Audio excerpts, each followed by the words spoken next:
प्रिय मित्रों, जय श्रीमन नारायण। आज आप सभी लोग माघ मास की पूर्णिमा कब है और इसका महत्व क्यों इतना माना जाता है, माघ मास के लिए पवित्र क्यों मानते हैं, इसमें क्या क्या करना चाहिए और पूर्णिमा कब है, ये पूरी जानकारी आप सभी लोग इस वीडियो से प्राप्त करेंगे। ब्रह्म वैवर्त पुराण के अनुसार माघ मास की पूर्णिमा के दिन भगवान विष्णु गंगा जल में निवास करते हैं, अतः इस दिन गंगा जल का स्पर्श करने मात्र से मनुष्य के लिए वैकुंठ धाम की प्राप्ति होती है। इसलिए माघ मास की पूर्णिमा पर सभी देवी देवता महाराज प्रयागराज में आकर के स्नान करके अपने लोक को वापस जाते हैं। इसलिए स्पर्श करने मात्र से जीव का कल्याण हो जाता है। और यह पूर्णिमा 23 और 24 तारीख के लिए है, 23 और 24 फरवरी के लिए। अतः 23 तारीख के लिए 3 बज के सायंकाल 34 मिनट पर लगेगी और 24 तारीख के लिए शनिवार को पूरा दिन रहेगी, सायंकाल 6 बजे तक पूर्णिमा रहेगी, जिसमें प्रातःकाल स्नान ध्यान पूजा पाठ करने का बहुत बड़ा महत्व होता है।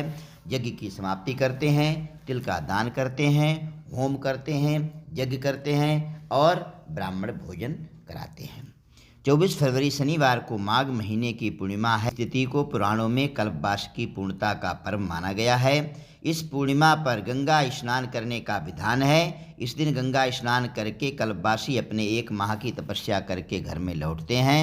जो 1 माह तक वहाँ नहीं रुकते, वे इस दिन केवल स्नान करते हैं तो उनको पूरे महीने का फल मिल जाता है। ऐसी मान्यता है कि इस दिन सभी देवी देवता प्रयागराज में स्नान करके अपने लोक को लौटते हैं। पुराणों का मानना है कि इस पर्व पर दिए गए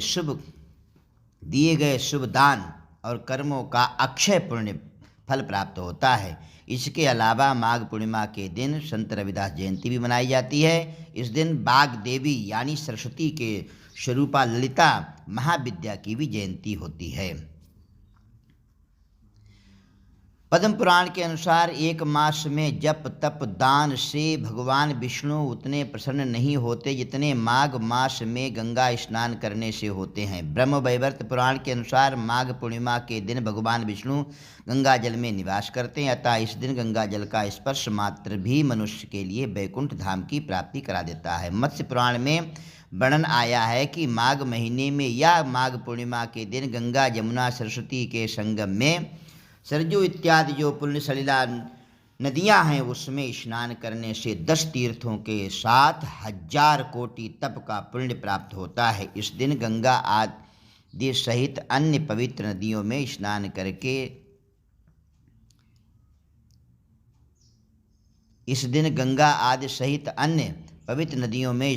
करने से पाप और संताप का नाश होता है, मन और आत्मा की शुद्धि होती है।